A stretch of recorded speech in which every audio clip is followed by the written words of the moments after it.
what does Tecan do? So basically, Tecan is all about scaling healthcare innovation, and what that basically means is to automate lab processes and then thereby scaling these processes. Um, we have two separate kind of portfolios. There's one is the what we call life science business. So that's basically for the end user.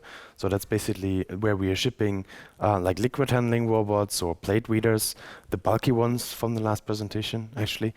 Um, and so these are very generic devices that can basically do what you want them to do.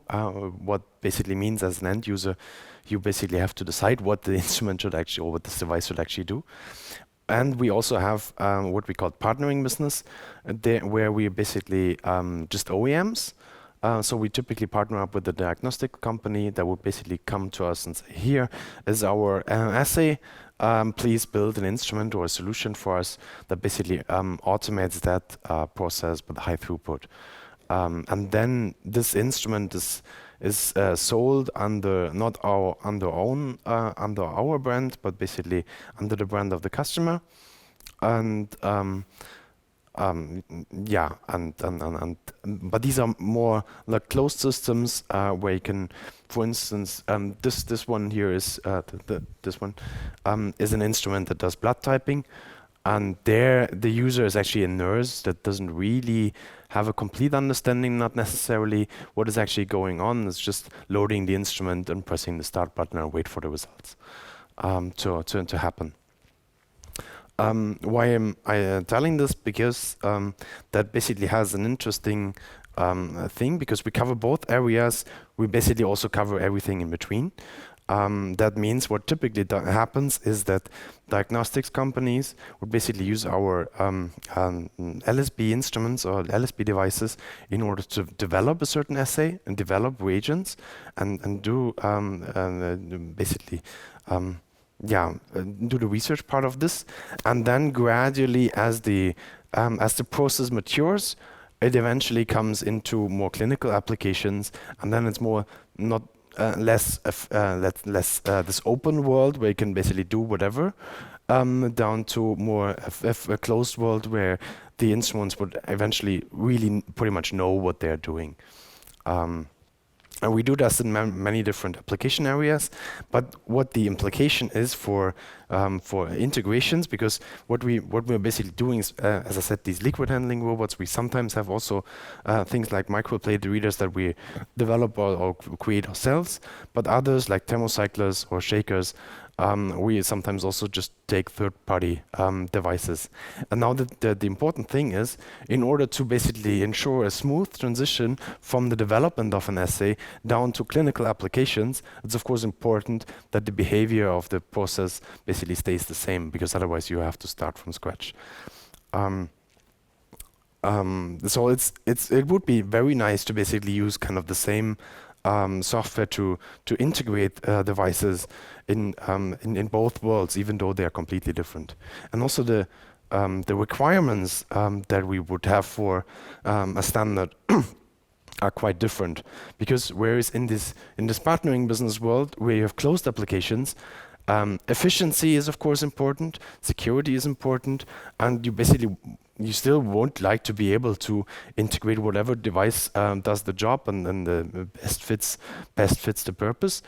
But you pretty much know what devices you are working with, because I mean that's integrated into the entire system. Whereas in this open world, in the life science business, what you really want to do is to basically enable customers to use whatever devices they would want to use, and support arbitrary devices even if you don't know them. For instance, let's take the bioSASH reader that customers could actually, if they wanted to, just integrate them even without having to consult us to write a driver for that. And plug and play is very important, that you basically ideally connect the device into your system and then immediately it works. That would be something desirable. And now, why is then SiLA 2 good here. There's a lot of advantages, especially technical advantages. You have the HTTP2 communication that has a stateful connection and therefore is very efficient, and also the combination with buffer buffers is very extensible and yeah, efficient. You have this plug and play functionality through ZeroConf and feature discovery, server discovery. So it basically kind of meets all these requirements that we have. But it also, there's two things. One is, well, the cybersecurity gets more important because you're basically talking via IP networks, and then, well, you basically have to care more about security than if you just plug in USB or serial port kind of thing, because there's less smaller attack vectors. So we need to be careful with that. But at least in the beginning, it was always an argument from the business side, like, well, the acceptance of the standard in lab automation is unclear yet, at least in the state of 2018. And then the problem is, okay, what should we do about this? And I mean, that's very typical for kind of a new standard, that you have these three players. You have device vendors, you have integrators, and you have end users. Well, and in the beginning is, of course, well, the device vendor, well, it's from a business perspective, that would be not a benefit that the customer would actually understand, and therefore, why should we invest the money for it? And then the integrators have the problem, well, if there's no devices on the market, then why should we invest? And then the customers that would actually not even know the standard even exists. I mean, there's still, we had this on conferences. If you go to SLAS, or for instance, there you have a lot of people that just don't know SiLA. Even if you talk to them, it kind of solves all their problems, but they're just not aware of it. And it takes time until they actually see that, because it's, I mean, many of them are not really technical people, and so it takes some time. Now, that seems like a deadlock. How do we resolve that? And actually, for us, what we started with is that because we have these two areas, we have this open world and this closed world, and we have this problem that we need a common behavior, consistent behavior of all the devices that we interact with. We actually started with to basically use SiLA as a common driver interface to bridge these two worlds, because what happened before was that if these platforms basically wanted to integrate a new kind of device, let's say dish centrifuge, they would do in these open platforms, they would basically we would basically have developed a driver for Fluent Control or for Everywhere, which are our control applications for these open platforms. And what this basically is, this is something that adheres to a macro interface. So basically, here, this is the kind of things that you can run, and then you just have, now just do that with a saved execution settings or something like that. That comes with its own UI. That comes basically also defines, okay, this macro has some parameters that you have to configure, and that you do that via UI. And if we wanted to integrate the same driver in these closed platforms, then what we would do is to again build a driver, but this time this is something completely different.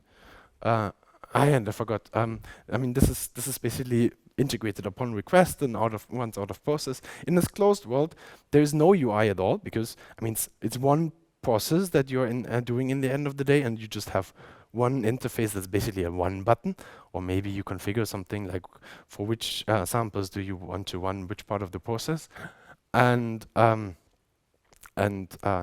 yeah. So, but then here you don't have any UI. You have a very dedicated command set. So for a balance, you would basically have not a generic macro do whatever you want, but rather get me the weight, or for microreader get me the luminescence values.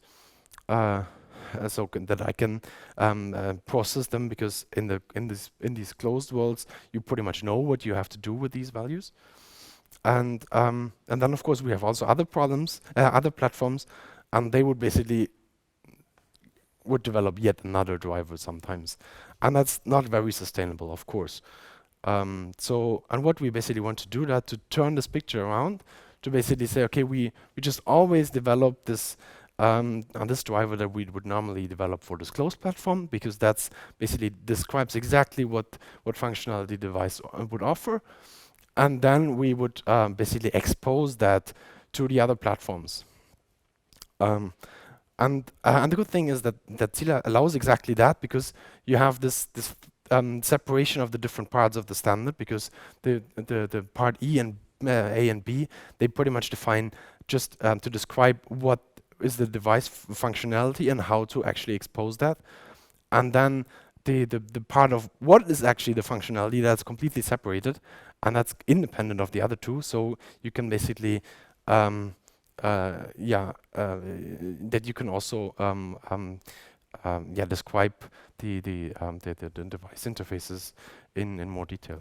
So what actually happens is that where we had before these closed applications that would talk to you would have basically a non-SiLA 2 device, and we would basically do this driver that basically has some interfaces that describe the functionality, and then some piece of glue code, and we would talk with the application here. And if we want to integrate that into Fluent Control, what we would do is that we would basically take this device interface and then automatically derive a SiLA 2 feature description, and also automatically derive basically an application that would be able to expose that interface to SiLA 2 as a SiLA 2 server. And then what we do next is then basically that we developed a generic SiLA 2 driver that was basically able to interface with any SiLA 2 server and just integrate them into the process. And that basically that uses a UI that's completely generated based on the feature description, because most of the time that's very sufficient, that you basically just the feature descriptions have human readable names. I mean, by default they're in English, but that's often not really the biggest problem. And of course, I mean, this has also the advantage. Well, if we do that, then we can of course also talk with any other SiLA 2 server, because this to Fluent Control is just nothing else than a SiLA 2 device, so that we would basically be able, well, if we want to integrate a device that is not capable of SiLA 2, then we have to do this exercise, which is a bit nasty. And if we want to integrate a device that is able to speak SiLA 2, then we even don't have this problem yet, because we can just integrate it as is. So what's really going to happen is that we just take the interfaces that describe the functionality of the device and generate the SiLA 2 feature descriptions, and then basically take the feature descriptions and generate the integration into the control applications. And because, well, obviously we have a we would have a benefit if the device actually is natively SiLA 2, because then we don't have to do the device driver at all. It would actually be good for us if every device vendor did this. So what we did is to basically open source that technology, and that's the SiLA Tecan repository, or how we call it, the SiLA 2 SDK. So what's happening on the server development is really that you start with just the interface, and what you have to do is just implement the interface for this automation interface of your device. And then there's a code generator that basically does all the rest. So it generates the feature description. It kind of partly generates the SiLA 2 server that implements the feature. You can reference some cross-cutting functionalities, like locking if you want to have that, or like authentication if you want to have that. Or if you want to, you can also do some other cross-cutting implementation your own. That's also possible. It's very open there.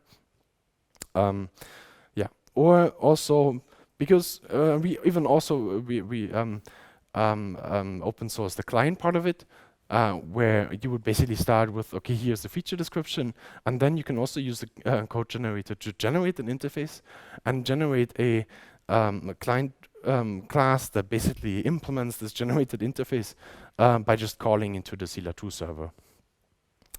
But what you can also do is that there's a dynamic client that lets you basically talk with any SiLA 2 server, even if you don't know that at compile time.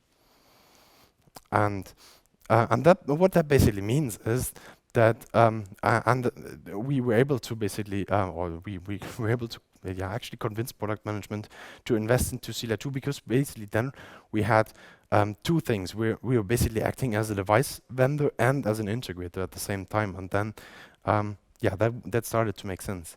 If we go back to this picture now, that means there are some integrations already. So, for instance, if you're doing a plate reader, if you do it on the SiLA 2 with the SiLA 2 interface, then customers will be able to integrate that just on these liquid handling robots, and we're at least the market leader there. So there's quite maybe some interest, but there's also other integrations nowadays. There's a lot of several others, and also end users start to know and see the actual advantages that SiLA 2 can give them. So it actually makes more sense as a device vendor to invest into SiLA 2. And you still might have the problem, okay, is that really here, and no additional integrations? So maybe the integrations that exist are not really of interest. But is that even true, that there's no additional integrations? And I want to tell you a bit our experience in that direction, because what we have started is that we have also been using SiLA 2 to bridge technology gaps. So a problem that we had quite often is we have these liquid handlers. We internally we use the C#.NET to implement the control applications. That's very nice, because in C# is very good in handling multi-threading and things like that. But the problem is that our customers are typically scientists. They are unlikely to have ever seen a single line of C# in their entire life, because their education is not. It's not the way they have been educated. But as scientists nowadays, it's quite likely that they have seen some Python code, because they'd use that for data science purposes, or these kind of things. And then what we had initially was that, like, we had equipped our control applications such as Fluent Control with an API in order to automate this, but it was a .NET assembly. So it's very nice to integrate into C# code, but not really nice to integrate into Python code. So what we basically did was to basically just expose this API as a SiLA 2 server, because we can do that quite easily. And then initially we generated clients in Python. Now that's not even not even necessary anymore, because there's actually no point in doing that. And that allows customers to basically control the instrument through Python, Jupyter notebooks. But even then what we've seen is that startups that use some even completely different technologies, such as LabVoice, LabVoice is a company that does basically voice control of laboratories, and they have a platform built on Node.js. And when they wanted to interface with our instruments, they would basically have the choice: either use the API that we have there, which is kind of officially released, or there's just, at the moment it's just the GitLab repository and open source that basically takes this thing and exposes that to SiLA 2. But it turned out it's much easier for them to use the SiLA 2 interface, and that allowed integrations very, very quickly without us having to do anything about that. And that's always very nice if you basically see that people start to integrate your stuff without you having any effort about this. Because in the end of the day, if they sell your instruments, that's what could be better? There's obvious benefits, and so we even went one step further and applied this to the MapLinks DK. Now, what is that Maplinks DK? We have these closed applications that where we basically have a software repository that we use to build these applications. And what we did some years ago is that we started to basically give this software component repository out to customers, such that we would basically act as a plain OEM, and the customer would actually write the application software and just integrate a liquid handler from us or whatever from us, basically anything. But we have the same problem. This component library is only available in .NET assemblies because, of course, we don't want to do all this development therefore twice. And that's hard to integrate if you are an integrator that basically wants Java code or Python code. And yeah, then the idea was, okay, we can basically almost automate it, or we can mostly automate this process. So let's take the entire API surface of this thing and just generate a SiLA 2 exposure for all of that. And I mean, the thing is that this is a living component repository, so you really have to keep this at a low effort because it's not the majority of customers. It's more like a byproduct. So you have to be low effort, but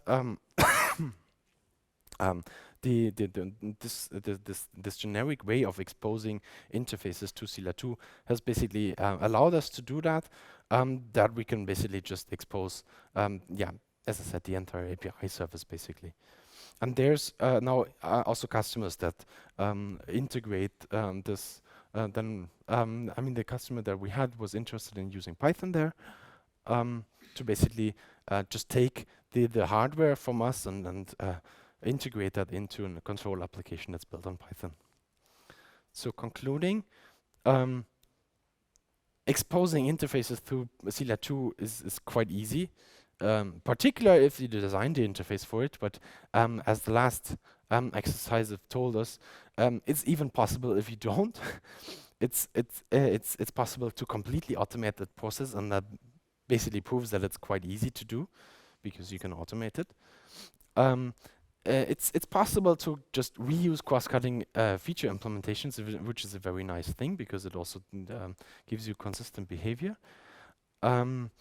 It allows very powerful and generic integrations into workflows. So it's yeah, I mean the user experience that we can basically offer for a new device that you have never, that as a software the control application has never seen before is even quite nice. And actually, I mean, we use that technology quite often in order to reach many more potential customers for the APIs that would have been otherwise not possible to reach, basically because the technology barriers.